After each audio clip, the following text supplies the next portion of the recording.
Welcome back. So in the last lecture, we have seen how to install Jenkins and how to set it up. And now let's create our new job in Jenkins to run our Selenium framework test. By default, you might not have all these jobs in your Jenkins because when you start freshly, you won't see all these. These are like my previous courses projects. So no matter what you see here, simply click on new item here. Now we are going to create a fresh job of Selenium framework. Okay. And we are using Maven as a base to run our framework test cases, right? So yeah, you can get started with a freestyle project because inside this, you will automatically have to deal with the Maven. So select a freestyle and click on OK. And this is a configuration page of that job. So first of all, you have to give where your code is present. So if your code is present in any GitHub, then simply select this option and provide the URL of your Git. That's it. So when you're working in real time, your framework code will be hosted on the Git. So simply ask any of your teammates the link of that GitHub URL where project is and paste it here. So this job will take the code from the Git repository and execute. So in our case, we have the code in our local system, right? In that case, select advanced here and select use custom workspace because we are keep setting that this whole system in our local workspace. So right click, properties, select the path of the project where you have in your local machine and give that path here. So that means we are telling that we are using the custom workspace which I have in my local. Good. Now scroll down. There is a build step here. So basically here where you need to build your project and run your test cases. So when you select this, you know that we are working on what? On Maven stuff, right? So here you see something called invoke top level Maven targets. Select this. And here where you need to provide your Maven command. That's all. So here, if you go to terminal, you know that these are different commands we have been using to run our test. Simply pass that command. And here MVN is not required because MVN stands for Maven and Jenkins will automatically concatenate this at runtime. So you can get rid of it. All right, so now you can save your project. You can give Firefox or Chrome that this is the command you want to execute, right? So where is your project? Your project directory is here. So make sure the directory path, whatever you pass here, that in that path pom.xml file should be there. That is important because the first thing what this command does is to run the whole string against that pom.xml. If that is not in the path of the project what you sent, then there is no point. Your test will fail.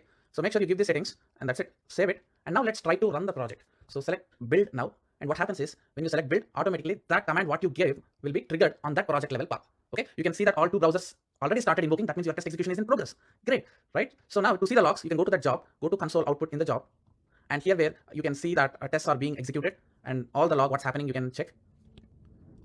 So once execution is done, it will just report it here. All right. You can see that 5 run 1 failure and which is expected because we are intentionally failing one test to show how that reports in the report with screenshot. Perfect. So the same test execution now you have done from Jenkins level by simply passing one command and the project path. Fine. But one thing we are hard coding here, guys. So if you go to configure section, browser equals to Chrome, right? We can parameterize this so that, even if business people want to choose Firefox, then they have to come to the configure and change this. This is also technical, right? We can make their work much easier by parameterizing this Jenkins job. Okay. Let me show how to do that. Just go to configure. And if you scroll down here, you will see that a checkbox to tell that this project is parameterized because we want to parameterize this with different options. So in add parameter, select choice parameter. And what is the parameter name? Browser, right? And what are your choices? You want to run in Chrome or Firefox or Edge? Provide all your choices. So that means what happens is, now I'll show you, click on save. And now that build, change it to build with parameters by setting that option. And now when you select this build with parameters, let's say here you will see like this with options because this is what you set in your configuration, right? Now I will select Firefox here.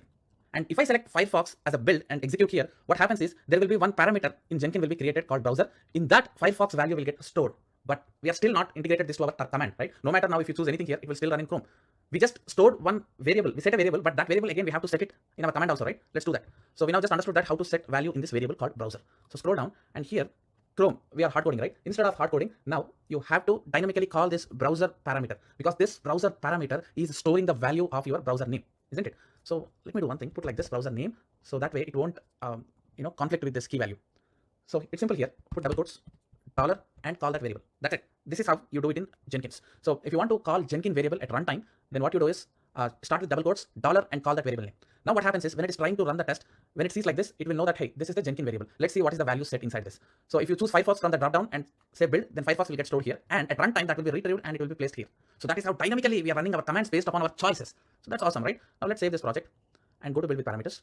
And here I'll choose Firefox as my browser name and build. Okay, let's see, the build will start very soon. Okay, refresh, console output, and here you go. You can already see that Firefox browsers are invoked. And you can see the command also, -d browser equals to Firefox. How did it come Firefox? So that's how we connected. You choose an Firefox here and in the build with parameters, and that value went actually and placed at runtime because you're calling the Jenkins variable in your command. So similarly, guys, for regression also, let's do, because you're hard coding your profile here, which is bad. So you might run your purchase profile or error validation. You can run anything, right? So again, add another choice parameter and here say which profile you want to run. And then you can mention regression, purchase, and error validation. So that's correct, right? Make sure the profile IDs what you give are correct. Purchase, error validation, all are capital letters. Good. And now this profile, what you can do, instead of hard coding here, again you can put it in quotes, dollar, and write like this. Okay, and you are good. So just give one space, save it, and now build with parameters, browser name, Chrome, and you can go with profile purchase or error validation and build it. And now you see the output here, MVN test -p error validation in Chrome. Okay, that means only one browser will open now. Okay, looks like one failure here. That error validation test.xml is not a valid file. Oh, it's because R is missing here. Sorry, we missed that R, so that's why it failed. That's okay. Let's run very quick. See, it's very simple. If you read the console log, you'll understand what's exactly going on there. But overall, you understood the theme of setting the Jenkins parameters at runtime, right? That is what I want to focus. And now you see Chrome browser is invoked and all will be good. So in the next lecture, let's continue and discuss few more points about this Jenkins. Thank you.